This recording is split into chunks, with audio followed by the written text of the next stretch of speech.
Hey there, fam. It's about that time again.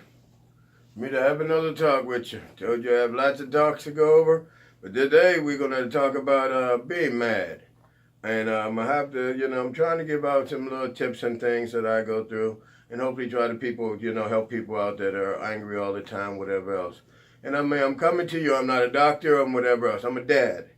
So I'm coming to you from, an angle from just a person that, with reasonable knowledge.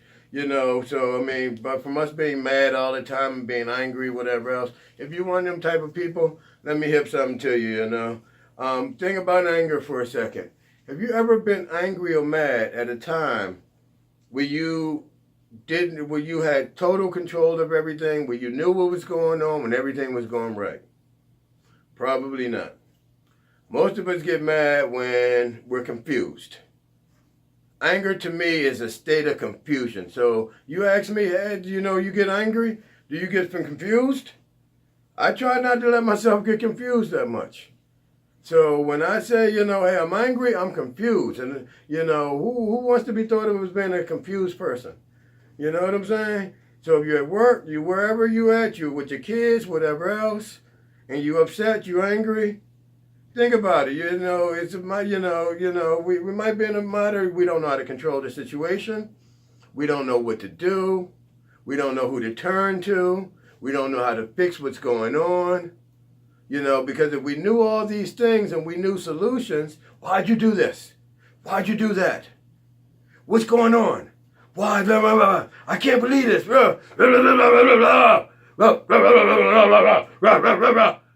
It sounds like an old rap video, right?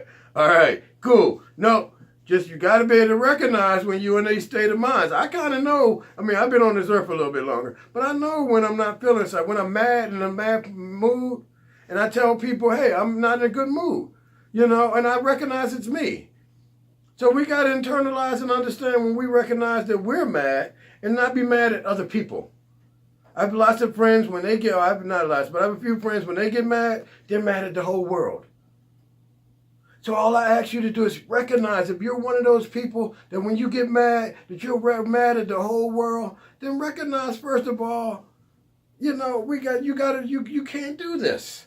You can't be mad at that baby boy and little girl, Jody. Me, boyfriend, husband, man, you can't be mad at us when you're mad at the whole world. And if you are, you do that. But just let me know. Hey, give me a warning. I got clients today. I come to, hey, I'm not in a good mood. I'm not feeling, and, all right, cool. Have a nice day. My bad, I know you're not in a good mood because, I'm not going to let you disrespect me. I'm going to tell you you're not in a bad mood if I think you're not. And I'm going to give you a warning first. Hey, that sounds a little fishy to me.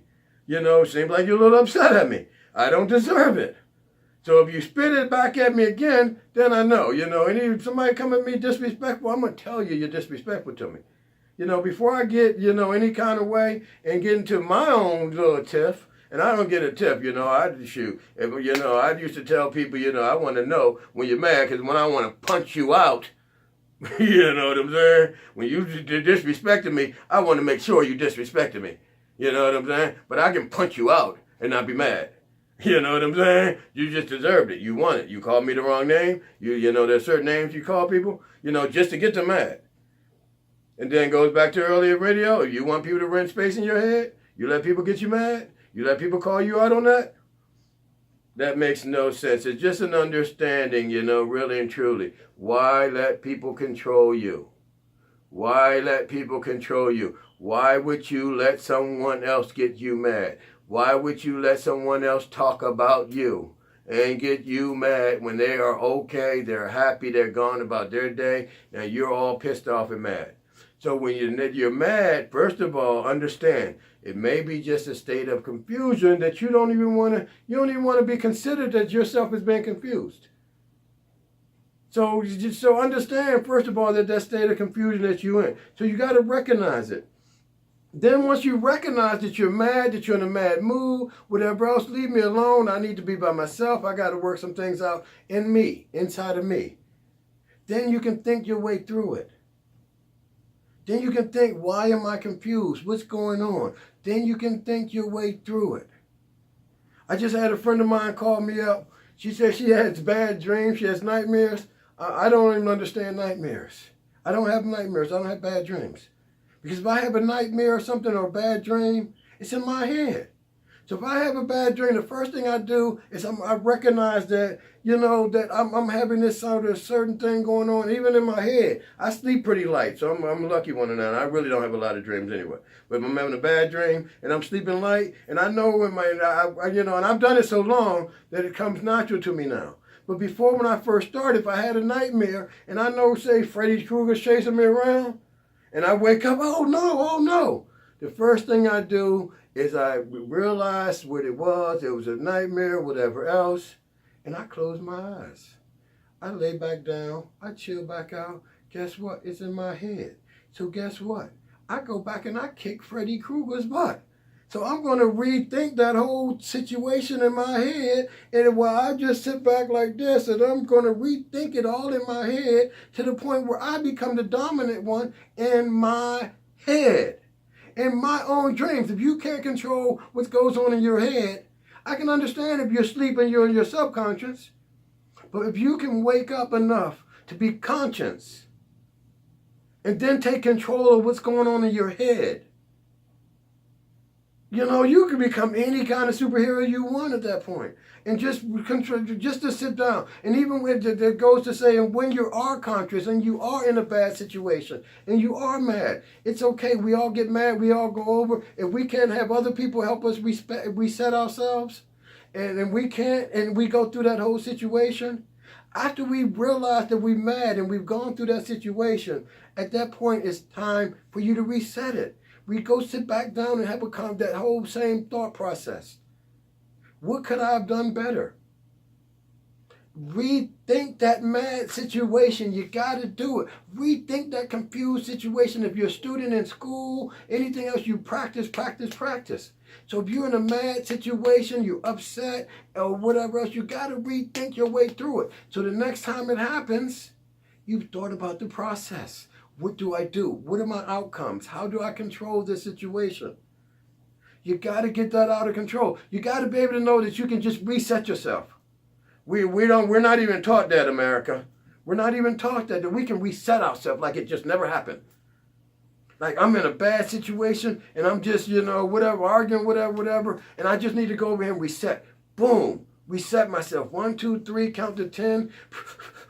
Breathe, whatever you need to do. Relax, calm down, walk away. And once you get it in your head that you can reset yourself like it just never even happened. Like that whole whatever situation that got you into, you can reset that situation and you can really think your way through it until becoming a better time, a better situation, or you even being in a better position to do what you got to do. You got to be able to reset yourself. We in America, we don't learn that. That's a basic thing. You got to be able to go through a situation and reset yourself. So practice it. If we all get, if your kids, talk to your kids about it. Child, go over there and reset yourself. Go get control of yourself.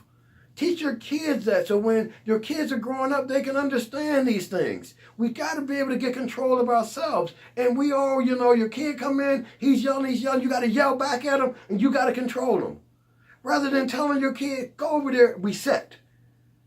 We've gone through this already. You know what your issue is. I'm not even going to go over it with you no more. I'm going to give you that look. That means go reset yourself. So we're going through these anger, these upset issues. Please, fam, why? Just rethink it. You're letting other people control you. Why do you even want it? I don't even get it. Why it's a YGK? You got to be kidding me. Why do you even want other people to control you? Why would you let somebody call you a name and upset you? When that's all they're trying to do is get you upset. So if somebody calls me a name, that's why I say I love haters. If you're going to hate on me, I love haters. You want me inside your head? Hate me, because I'm going to give you more reason to hate. I'm going to give you more things. If I know I done got to you and I done got you upset and I'm controlling you like that, think about it. If I know I done got you upset and I'm controlling you like that, I'm sure there's wives out here all day long. There's husbands controlling them and husbands controlling wives just because I know how to push your buttons. So I'm only just think about it and for yourself. Just understand what your win is. Your win doesn't mean you yell back. Your win is in calming down, controlling the situation. And if somebody's trying to piss you off, reverse it. I do it all. Reverse it till they're pissed off. You're laughing and they're pissed off. And you're walking around cool and happy. But if you're not in that situation, I just don't understand why. Sit down and think about it. If you got to think about every situation you're in every day, spend a couple minutes after you go through them situations and reset. Think about them. Think about who got you upset, how they got you upset, so it doesn't happen again. Why do we keep going through this craziness over and over and over again, fam? So with that being said, I'm going to let you go. And until our next video, we're going to be going over people that are just stuck. People that have issues, whatever else, that we blame all the time. But they're just really just stuck. They're stuck people in this world. I used to be stuck. I'm stuck now on certain things. Sick people, hurt people, but we blame. It ain't even on me to blame. Let somebody else do that. Let somebody else. I don't even want to be putting you in my head like that. I don't even want to put negative stuff in my head. Somebody coming with me, negative gossip about somebody else, don't put that negative in my head. Don't put that hate in my head. Because then it just multiplies and multiplies. But well, maybe we just never been told, fam. Maybe we just never been told. Don't let people rent space in your head. Don't let people piss you off and control you. And when they're doing it, if you might be going through it right now where somebody's mad and they're upset and they're just calling you names and calling you out your name just to piss you off and control you, you might be having it right now. If you are, you learn how to smile and laugh at them. Recognize that what they're doing. And say, oh man, you ain't getting me like this. You ain't getting me like that. I'm going to ignore you. I'm going to say something else. I'm going to go any other direction other than giving you your win, which is pissing me off. If that's your opportunity to get me mad, I'm going to go every other direction other than letting you get me mad. So family, let's get our anger issues under control. If you're in a road rage situation and somebody flips me off in a thing, or I move too slow and somebody blows the horn at me, I may move slower. You know? You know? I'm going to definitely be smiling at you. If I pass you and you done flip me off and you know, whatever else, I'm going to turn around and give you a big old smile because I know I done gotten to your head. So let's stop letting people rent space in our heads, fam. Have a good evening.